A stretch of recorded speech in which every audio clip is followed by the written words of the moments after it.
sometimes, don't know why. Let my heart live for me, for my galaxies to show me signs, so I know why. Change the page for me, you are all I need, you are the life. Change it all for me, let me hear you say, I'll make you fly. I see it, I feel it, touch the moon. I see it, I feel it, touch the moon.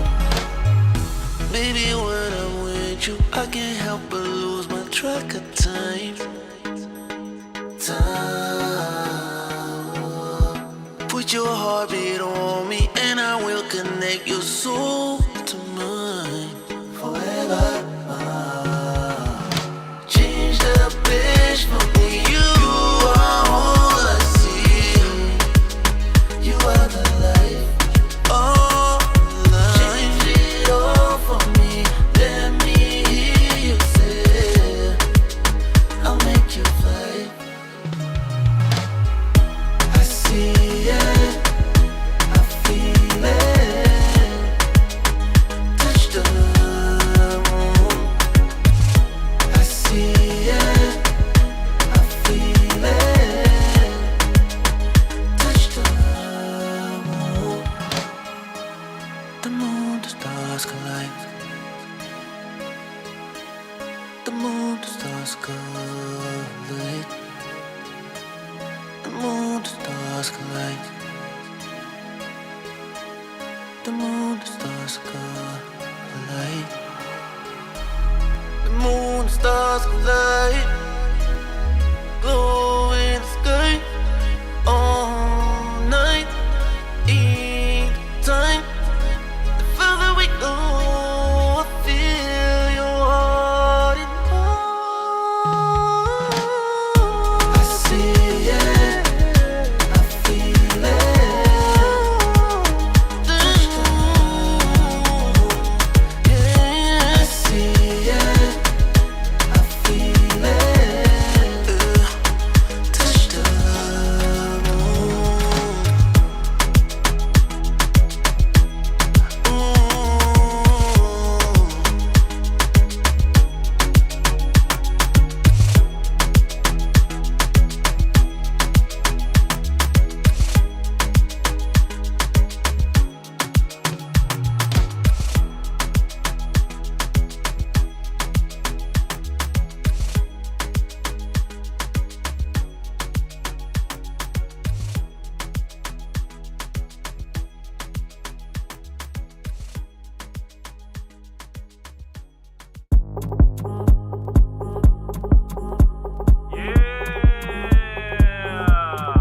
Mon Anzav, Kinglish, Kaysha, sushiraw. Mental engagé. Moula cash, belle ambiance. Drop it low, turn it up. Twerk on the left, twerk on the right. Oh yeah, twerk, twerk, twerk, twerk, twerk, twerk, twerk. Tina say. Oh yeah, twerk, twerk, twerk, twerk, twerk, twerk, twerk. Tina say. Soba susino, waka ngona trash. Yeah, you know yolo, vigno soyangoyo. À chaque jour ça peine, y'a les lotos huitoliers. Tika domina, y'a quoi se bella, muto apeki sate, moto e bella. Les locos pe mate, butu y'a les locos tika tante. Twerk, twerk, say, oh yeah, twerk, twerk, Tina say. Moula cash, belle ambiance, drop it low, turn it up. Twerk on the left, twerk on the right. Oh yeah, twerk, twerk, twerk, twerk, twerk, twerk, twerk. Tina say. Oh yeah, twerk, twerk, twerk, twerk, twerk, twerk, twerk. Tina say.